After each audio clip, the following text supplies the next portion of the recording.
बच्चों बच्चों आज कुछ न्यूमेरिकल आपके लिए लेकर आए क्लास +1 के। लेकिन उससे पहले ना जो इंपॉर्टेंट आपके पॉइंट है आप ये नोट कर लो, समझ लेते हैं। तो देखो, कॉपी और पेन उठा लो और समझते और साथ के साथ समझते जाओ क्या लिखा है। पहला, एनर्जी ऑफ फोटोन।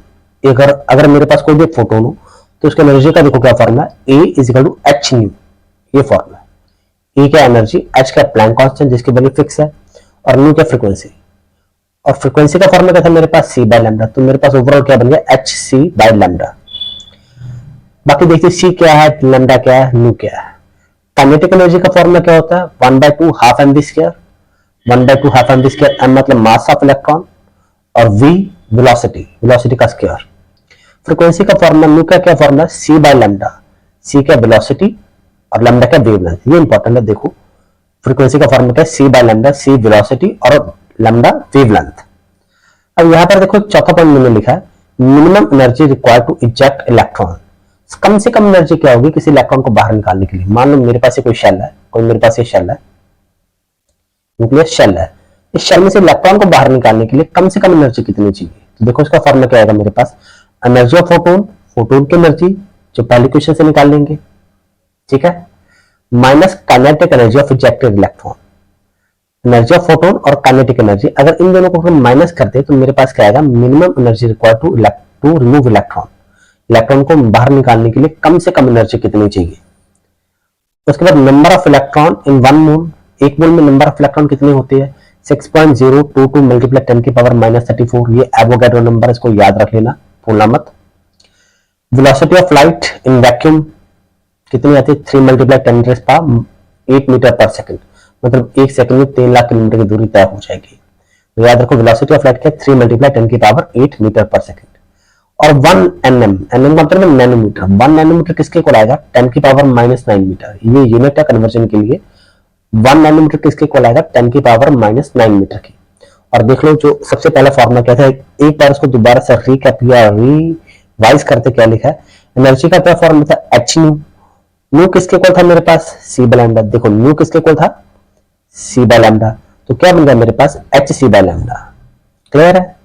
और मास ऑफ इलेक्ट्रॉन कितना आता है, मास ऑफ इलेक्ट्रॉन, एक इलेक्ट्रॉन का मास कितना आता है, 9.1 मल्टीप्लाई 10 की पावर -31 किलोग्राम। तो बस आपने पॉइंट याद रखने, क्योंकि जो न्यूमेरिकल आपके सेकंड चैप्टर के स्ट्रक्चर ऑफ एटम के, उसमें इसी तरह के न्यूमेरिकल्स आते हैं। ये अपने पॉइंट याद रख लेंगे, ठीक है। जिस पर देखो अंडरलाइन का चौथा, ये तो जरूर याद रखना, पहला दूसरा चौथा ये जरूर याद रखना। वैसे सारे याद रखो तो ज्यादा सही है, प्रैक्टिस होगी तो आपके माइंड में बैठ जाएंगे। तो देखो आज का मेरा क्वेश्चन क्या है, ये एनसीईआरटी का प्रॉब्लम है, सीबीएसई का एनसीईआरटी का। तो देखो क्वेश्चन देखो क्या है, पहले वीडियो पॉज करके आप समझ लो या नोट कर लो, वीडियो पॉज करके, और मैं बोलता हूं ताकि आपको समझ भी आ जाए। क्या लिखा है, when electromagnetic radiation of wavelength 300 nanometre strikes a metallic surface of sodium, electrons are emitted with a kinetic energy of 1.68 multiplied 10⁵ joule per mole. What is the minimum energy needed to remove an electron from sodium? What is the minimum energy needed to remove an electron from sodium? What is the maximum wavelength that will cause photoelectron to be emitted? ये देखो क्या लिखा है, कहता है देखो मेरे पास कोई सरफेस है, ये कोई सरफेस है मेरे पास, किसका, सोडियम का। सरफेस किसका मेरे पास, यहाँ पर सोडियम का। इसके ऊपर ये लाइट जो है फोटोन स्ट्राइक कर रही है, एक लाइट आई स्ट्राइक किया इसने सरफेस ऑफ सोडियम पे, ठीक है। जो लाइट है इसकी जो वेवलेंथ है, जो वेवलेंथ है मेरे पास इलेक्ट्रोमैग्नेटिक रेडिएशन की, कितने, 300 नैनोमीटर। ये मेरे पास वेवलेंथ है, ये क्या मेरे पास लैम्डा गिवन है। अब वो कहता है इलेक्ट्रॉन को बाहर निकालने के लिए, इलेक्ट्रॉन यहां से जो बाहर निकलेगा या इलेक्ट्रॉन बाहर निकलेगा, इसके लिए मिनिमम एनर्जी कितनी चाहिए। इस इलेक्ट्रॉन को बाहर निकालने के लिए मिनिमम एनर्जी कितनी चाहिए मुझे।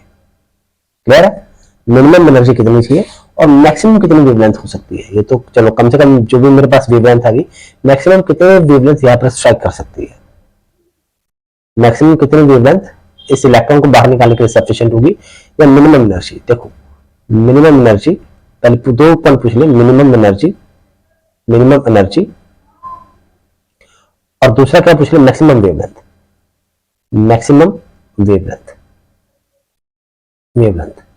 वो तुमसे दो चीजें पूछ ली है। पहले मिनिमम एनर्जी निकालेंगे, कम से कम कितनी एनर्जी वाला फोटोन स्ट्राइक करे ताकि इलेक्ट्रॉन बाहर निकल जाए, और दूसरे भी क्या पूछना, ज्यादा से ज्यादा कितनी वेवलेंथ होनी चाहिए ताकि इलेक्ट्रॉन बाहर निकल जाए। क्लियर? आई होप आपको क्वेश्चन समझ में आ गया होगा, आ गया होगा। अब हम इसको सॉल्व करके देखते हैं। ये देखो, अब कॉपी भी सॉल्व करते हैं। तो देखो, सबसे पहले देखो हमने क्या निकाला, एनर्जी। इसका सोल्यूशन है, सोल्यूशन। देखो क्या निकालेंगे, energy of striking photon, energy of striking photon. अच्छा, ए का फॉर्मूला क्या था, यहां पर साइड में ए का फॉर्मूला क्या था, एच। एच नहीं, ए फॉर्मूला था। फ्रीक्वेंसी तो गिवन नहीं है, मुझे क्या गिवन था, वेवलेंथ। तो एक और फॉर्मूला ये भी तो है मेरे पास, एच सी बाय लैम्डा। ये भी तो था मेरे पास, H C by lambda. H क्या प्लैंक कांस्टेंट, इसकी वैल्यू कितनी होती है, 6.62 मल्टीप्लाई 10 की पावर -34। ये वैल्यू फिक्स है। क्लियर? Joule second. सी क्या मेरे पास, वेलोसिटी ऑफ लाइट। तो स्पीड ऑफ लाइट का फॉर्मूला क्या था, वैल्यू 3 मल्टीप्लाई 10 की पावर 8 मीटर पर सेकेंड। स्पीड ऑफ लाइट आ गया। वेवलेंथ देखो, वेवलेंथ लैम्डा, वेवलेंथ कितनी है मेरे पास, 300 नैनोमीटर। 300 नैनोमीटर। हमने क्या बताया था आपको कि 1 नैनोमीटर किसके इक्वल था, देखो 1 नैनोमीटर, 1 नैनोमीटर कितना था, 10 की पावर -9 मीटर। तो यहां पर क्या आएगा, 300 मल्टीप्लाई 10 की पावर -9 मीटर। क्लियर? ये सारे वैल्यूज को इस फर्स्ट इक्वेशन में पुट कर दो आप। ये फर्स्ट जो इक्वेशन है, देखो ना, ये देखो, E इज इक्वल टू क्या था मेरे पास, एच सी बाय लैम्डा। सारी वैल्यू पुट कर दो, 6.62 मल्टीप्लाई 10 की पावर -34, और C की वैल्यू कितनी थी, 3 मल्टीप्लाई 10 की पावर 8 मीटर पर सेकेंड। यहां पर साइड पे लिखते हैं मीटर पर सेकेंड, इसका जूल सेकेंड। और लैम्डा की वैल्यू कितनी थी, 300 मल्टीप्लाई 10 की पावर 8 मीटर, नहीं हाँ 10 की पावर 9 आएगा, 10 की पावर 9 मीटर। अब इसको अगर आप सॉल्व करोगे तो आपके पास कितनी वैल्यू आएगी, आपके पास तकरीबन जो रफ आइडिया मेरे पास आ रहा है 6.62, 6 पॉइंट, देखो ये तो 3 कैंसिल ही हो जाएगा, 6.62 मल्टीप्लाई 10 की पावर कितना आ रहा है मेरे पास, -19 जूल। 10 की पावर कितना आ रहा है मेरे पास, -19 जूल। क्लियर? ये मेरे पास आ गया E, energy of photon, energy of striking photon. ये क्या है मेरे पास, जो फोटोन देखो, जो फोटोन स्ट्राइक कर रहा है, ये देखो, जो फोटोन स्ट्राइक कर रहा है उसकी एनर्जी कितनी है, उसकी एनर्जी आ गई। क्लियर? कितना गया मेरे पास, 6.62 मल्टीप्लाई 10 की पावर -19 जूल। ओके, ये बन गया मेरे पास। अब इसको लिखते हैं फर्स्ट इक्वेशन, आ गया ये। ठीक है, अब देखो काइनेटिक एनर्जी कितनी थी मुझे गिवन, काइनेटिक एनर्जी क्या थी मेरे पास, काइनेटिक एनर्जी कितनी थी मेरे पास, 1.68 मल्टीप्लाई 10 की पावर -10 की पावर 5। कितनी थी, एक बार वैल्यू कहां पर गई मेरे पास, ये देखो 10 की पावर 5 जूल पर मोल, जूल पर मोल। यानी कि मेरे पास एक मोल में जितने इलेक्ट्रॉन होंगे उस सबकी काइनेटिक एनर्जी आ गई। एक मोल में जितने इलेक्ट्रॉन है सबकी काइनेटिक एनर्जी आ गई। लेकिन मुझे क्या रखना चाहिए, kinetic energy of 1 electron, kinetic energy of 1 electron क्या आ रहा है, एक मोल में जितने इलेक्ट्रॉन थे, एक मोल में जितने इलेक्ट्रॉन थे उसे डिवाइड कर देते, एक मोल में जितने इलेक्ट्रॉन थे उसे डिवाइड कर देते। एक मोल में कितने इलेक्ट्रॉन होते हैं, आपको इसकी भी वैल्यू मैंने लिख के दिखाई थी, देखो number of electron in 1 mole 6.022 multiply 10 की पावर -34। तो क्या 6.022 मल्टीप्लाई 10 की पावर -10 की पावर 23, 6.022 मल्टीप्लाई 10 की पावर 23। ये मेरे पास नंबर ऑफ इलेक्ट्रॉन आ गया। देखो एक मोल में जितने इलेक्ट्रॉन थे उसी से डिवाइड करेंगे 1.68 को, तो मेरे पास कितना आएगा, रफ आइडिया मेरे पास कितना आ जाता है, एक बार कैलकुलेशन सॉल्व करके देखते हैं। 2.79 मल्टीप्लाई 10 की पावर कितना आएगा मेरे पास 10 की पावर मेरे पास आ रहा -19 जूल, -19 जूल। ठीक है। अच्छा देखो किस तरह से किया जाता है। 1.68 डिवाइड बाय 1.68 डिवाइड बाय 6.022। तो आपके पास इतना आएगा। एक बार आपको करके दिखाई देते हैं कि किस तरह से करता है। ये देखो मेरे पास था 1.68 मल्टीप्लाई 10 की पावर कितना था मेरे पास 5, नीचे था मेरे पास 6.022 मल्टीप्लाई 10 की पावर 23। अच्छा अगर हम इसको डिवाइड करते हैं इसके साथ तो मेरे पास कितना आता है 0.278 इसको रफ आइडिया में 0.279 ही मान लेते हैं रफ आइडिया। तो ये देखो ये 8 5 से बड़ा है, इसको करके कैरी कर दिया तो 0.279 आ गया। अब देखो 10 की पावर कितनी है 5, अब नीचे 10 की पावर कितनी है 23, ऊपर जाकर क्या होगा -23, यही आएगा मेरे पास। तो 0.279 10 की पावर 5 माइनस 10 की पावर 23, 0.279 मल्टीप्लाई 10 की पावर कितना गया मेरे पास -18। अब अगर इस डेसिमल को मैं यहां पर लेकर आऊंगा, इस पॉइंट को अगर मैं यहां पर शिफ्ट करूंगा तो 2.79 मल्टीप्लाई 10 की पावर -1 आ गया, मल्टीप्लाई 10 की पावर -18 था, माइनस माइनस क्या हो गया प्लस 2.79 मल्टीप्लाई 10 की पावर -90, क्लियर है -19 जूल। तो हमने भी वही लिखा था 2.79 मल्टीप्लाई 10 की पावर -19 जूल। ये आ गया मेरे पास काइनेटिक एनर्जी ऑफ 1 इलेक्ट्रॉन। इसको बोल देंगे सेकंड इक्वेशन। ये मेरे पास आ गई सेकंड इक्वेशन, क्लियर है। नोट कर लो यहां तक वीडियो पॉज करके। चलो अब देखो आगे वो क्या कहता है। अब आगे देखो वो क्या कहता है। हमने एक फॉर्मूला यहां पर किया था, हमने क्या निकालना था मिनिमम एनर्जी। हमने क्या निकालना था मिनिमम एनर्जी कि what is the minimum energy needed to remove an electron. एक इलेक्ट्रॉन को बाहर निकालने के लिए कम से कम कितनी ऊर्जा कितनी एनर्जी मुझे चाहिए। तो देखो यहाँ पर लिखा था minimum energy equal to eject electron. एक इलेक्ट्रॉन को बाहर निकालने के लिए कितनी एनर्जी चाहिए, energy of photon minus kinetic energy of electron. तो सिंपल यहाँ पर लिख देते हैं energy required to remove one electron, to remove one electron. क्या फॉर्मूला आएगा इसका,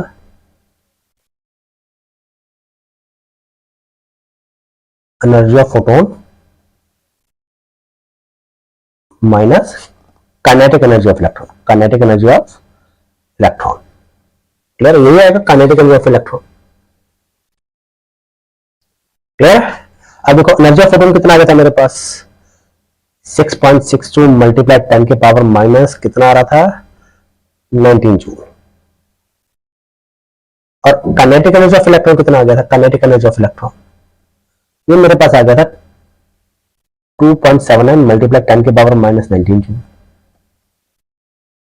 क्लियर है। अब देखो 10 की पावर सेम है, 10 की पावर सेम है, सिंपल इनको माइनस करते तो कितना आता है मेरे पास तकरीबन रफ आ गया 3.84 अप्रॉक्सीमेट 3.84 मल्टीप्लाई 10 की पावर कितना आएगा -19 joule. This is the minimum energy. यहां पर मिनिमम वन लिखना भूल गए, ऊपर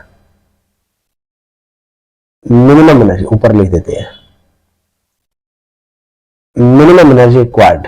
ये मेरे पास मेरा आंसर आ गया, ये मेरा क्या आंसर आ गया। क्या निकालना था हमने मिनिमम एनर्जी कितनी चाहिए थी टू रिमूव इलेक्ट्रॉन, तो वो आ गया मेरे पास 3.84 मल्टीप्लाई 10 की पावर -19 जूल। अच्छा देखो मिनिमम एनर्जी तो हमने निकाल दी, लेकिन उसने एक चीज और पूछी थी, एक चीज और पूछी है what is the maximum wavelength. Wavelength maximum क्या होगी, मैक्सिमम वेवलेंथ क्या होगी। तो देखो मेरी बात सुनो, एनर्जी का फॉर्मूला क्या था, एनर्जी का फॉर्मूला था hc बाय लैम्डा, ये फॉर्मूला था। एनर्जी तो आ गई मेरे पास, एनर्जी तो आ गई यहां पर, लैम्डा निकाल लू, लैम्डा क्या आएगा मेरे पास hc बाय e, क्या है hc बाय e। अच्छा यहां से देखो इक्वेशन देख लो क्या बनती है यहाँ पे, मतलब h कांस्टेंट है, c भी वेलोसिटी ऑफ लाइट भी कांस्टेंट है, तो इसका मतलब क्या है जो लैम्डा है it is inversely proportional to e, यही बनेगा। h कांस्टेंट है c कांस्टेंट है तो चेंज तो e होगा ना, तो जो लैम्डा होगा जो वेवलेंथ होगी it is inversely proportional to e, मतलब क्या है, e proportion to 1/e, lambda proportion 1/e, inversely proportion. अब e क्या था मेरे पास, मिनिमम, ये क्या मेरे पास मिनिमम, ये क्या मिनिमम, कम से कम, तो लैम्डा क्या होगा मैक्सिमम, तो लैम्डा क्या होगा मैक्सिमम। अरे भैया हमें मैक्सिमम वेवलेंथ तो निकालनी थी, देखो क्वेश्चन में क्या था, what is the maximum wavelength that will cause photo electron to be emitted, clear. अब बस यहां पर वैल्यू पुट कर दो आप, लैम्डा इक्वल टू एच की वैल्यू कैसे 6.62 मल्टीप्लाई 10 की पावर -34, सी की वैल्यू कितनी थी, वेलोसिटी ऑफ लाइट 3 मल्टीप्लाई 10 की पावर 8 मीटर पर सेकंड, ई कितना आ गया था मेरे पास 3.84 मल्टीप्लाई 10 की पावर -19 जूल। बस इसको सॉल्व कर लो आप, इसको सॉल्व करने में देखो लैम्डा मेरे पास कितना आता है भैया, लैम्डा मेरे पास आता है तकरीबन, अच्छा पहले 10 की पावर सॉल्व करने की क्या करें, डिपेंड अपॉन यू। चलो आप खुद सॉल्व करके देखो, वीडियो पॉज करो, खुद सॉल्व करो और फिर मेरा फाइनल आंसर मैच करना। आप देखो 10 की पावर पहले मैच कर लेते हैं, 10 की पावर -34 +8, ये नीचे -19 था, ऊपर जाकर के आ गया प्लस, ये भी ऊपर जाकर के आ गया प्लस। अब इनको सॉल्व कर लेते हैं तो मेरे पास कितना आता है 6.62 मल्टीप्लाई 3 डिवाइड बाय 3.84, मेरे पास आ गया मेरा 5.17 मल्टीप्लाई 10 की पावर, इनको सॉल्व करते हैं तो कितना आता है मेरे पास, तकरीबन मेरे पास आता है भैया, मेरे पास कितना आता है लैम्डा इक्वल टू 5.17 मल्टीप्लाई 10 की पावर, इनको सॉल्व किया 27, मेरे पास आ गया -7 मीटर, -7 मीटर, क्लियर है। ये मेरा क्या फाइनल आंसर है। अगर नैनोमीटर में लिखना चाहूं देखो लैम्डा कितना आ गया था मेरे पास 5.17 मल्टीप्लाई 10 की पावर -7 मीटर। अब अगर देखो इसको मैं इस तरह से तो लिख सकता हूं, या तो यहां पर कर आंसर छोड़ दो, ये आंसर आ गया, लेकिन इसको इस तरह से, इसको हम इस तरह से भी तो लिख सकते हैं, देखो 5.17 मल्टीप्लाई 10 की पावर -2 मल्टीप्लाई 10 की पावर -7, देखो 100 में क्या आ गया 10 की पावर 2 आ गया, एक प्लस में लिया एक माइनस में लिया, बैलेंस करने के लिए एक प्लस में लिया एक माइनस लिया, देखो हम करते ना +10 -10 इक्वल 0 ही आएगा, तो इसलिए एक प्लस में ले लिया एक माइनस में ले लिया, इनको मल्टीप्लाई करो तो कितना आएगा मेरे पास 517 मल्टीप्लाई, अब माइनस पावर 10 के पावर माइनस में है, बीच में मल्टीप्लाई का साइन है तो क्या आएगा -2 -7, कितना आएगा मेरे पास लैम्डा इक्वल टू 517 मल्टीप्लाई 10 की पावर -9 मीटर। अब देखो ये किसके इक्वल आ गया, 10 की पावर -9 हो तो क्या हम इसको नैनोमीटर में लिख सकते हैं, नैनोमीटर लिख सकते हैं ना। ये देखो ध्यान से देखो 1 नैनोमीटर क्या था 10 के पावर -9 मीटर, तो हमने भी वही लिखा है 10 के पावर -9 मीटर आ गया, तो लैम्डा क्या मिल गया मेरे पास 517 नैनोमीटर, तो ये मेरा भैया फाइनल आंसर आ गया। आई होप आपको समझ में आया होगा वीडियो, अगर वीडियो अच्छा लगा हो तो प्लीज लाइक कर देना और कमेंट करके मुझे बता देना। थैंक यू बच्चों, फिर से मिलेंगे नए वीडियो में नए टॉपिक के साथ, तब तक के लिए goodbye, take care and happy Janmashtami to all of you, thank you.